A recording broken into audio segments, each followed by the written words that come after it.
ఒక మైనారిటీ మహిళగా ఆయన మొదటి ఈ ఆంధ్రప్రదేశ్లో వైఎస్ఆర్సీపీ పార్టీలో ఎంతోమందికి నామినేటెడ్ నాన్ నామినేటెడ్ పదవులు అందరికీ ఇచ్చారు.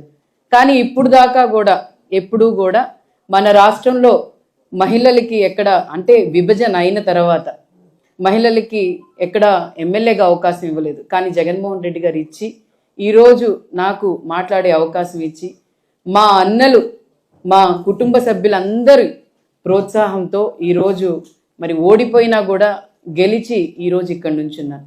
కూడా అబద్ధపు హామీలు చెప్పి ఈరోజు గెలిచారు.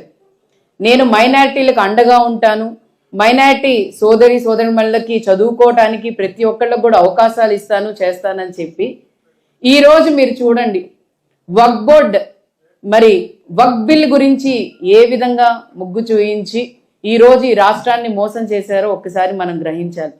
ఎన్ఆర్సీసీఏ టైంలో కూడా జగన్మోహన్ రెడ్డి గారు మన అందరికీ అండగా ఉండి మనం తక్కువ శాతం ఉన్నా కూడా మన గురించి ఆలోచించిన వ్యక్తి జగన్మోహన్ రెడ్డి గారు. అలాగే మీరు చూసుకుంటే జగన్మోహన్ రెడ్డి గారు ఎమ్మెల్సీ చైర్పర్సన్గా కూడా ఒక మైనారిటీ మహిళకు ఎమ్మెల్సీ దాంట్లో కూడా మైనారిటీ మహిళకి ఇచ్చారు. ఇవన్నీ ఒక్కసారి మీరు ఆలోచన చేసుకుంటే ఈ రాష్ట్రంలో మనకి ఈసారి అన్యాయం జరుగుతుంది. ఈ అన్యాయాన్ని ఎవరైనా మాట్లాడుతారంటే ఏ కమ్యూనిటీ వాళ్ళు మాట్లాడుకుంటూ ఉంటారు, చేస్తూ ఉంటారు. మనం గొంతెత్తకపోతే మన విషయాల గురించి మనం గొంతెత్తకపోతే ఇంకెవరూ ఎత్తరని చెప్పి ఒక్కసారి గ్రహించండి. అలాగే మీ అందరికీ తెలుసు పోరాటం అంటే మనకేమీ కొత్త కాదు.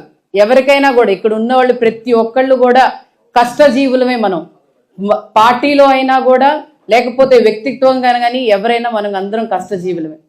ఈరోజు వాళ్ళు మైనారిటీల్ని చులకనగా చూస్తున్నారు. ఈ విషయానికి ఒక విషయం చెప్తాను. మంగళగిరికి సంబంధించిన 71.57 ఎకరాల గురించి ఈ కూటమి ప్రభుత్వం లాక్కోవడానికి దాదాపుగా 2 సంవత్సరాల నుంచి ప్రయత్నం చేస్తుంది. దాన్ని ఆపటానికి చేయటానికి మనం ఎన్నో పోరాటాలు చేస్తున్నాం.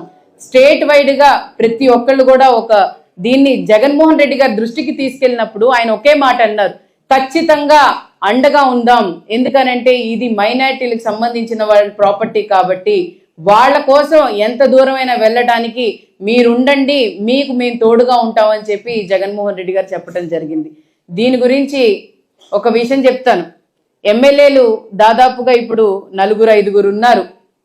నిజంగా మైనారిటీల్లో ఇలాంటి ఎమ్మెల్యేలు ఉండటం మన దురదృష్టం ఈ రాష్ట్రానికి. ఎందుకనంటే మాట్లాడలేరు, ఒక మాట చెప్పలేరు, వాళ్ళ మాట వినేవాళ్ళు లేరు. ఎందుకంటే వాళ్ళకి మైనారిటీలు అంటే లెక్కలేదు చంద్రబాబు నాయుడు గారికి, అలాగే లోకేష్ గారికి. మరి అలాంటి పార్టీలో ఉండి ప్రజల కోసం మాట్లాడలేని వ్యక్తులు ఈరోజు ఎమ్మెల్యేలు అయ్యి వాళ్ళేదో మేము ఎమ్మెల్యే మైనారిటీలు అని చెప్పుకుంటా తిరుగుతున్నారు. కానీ వాళ్ళ వల్ల ప్రయోజనం లేదు. ఈరోజు ఒక వైఎస్ఆర్సీపీ కార్యకర్త అయినా మైనారిటీ కార్యకర్త అంతా గొంతెత్తుతే ముందోడు భయపడే పరిస్థితిలో ఉంది. కాబట్టి ప్రతి ఒక్క మైనారిటీ సోదరిమణులు ప్రతి ఒక్కళ్ళు కూడా మనం పార్టీ కోసం కష్టపడదాం, జగన్మోహన్ రెడ్డి గారి కోసం కష్టపడదాం.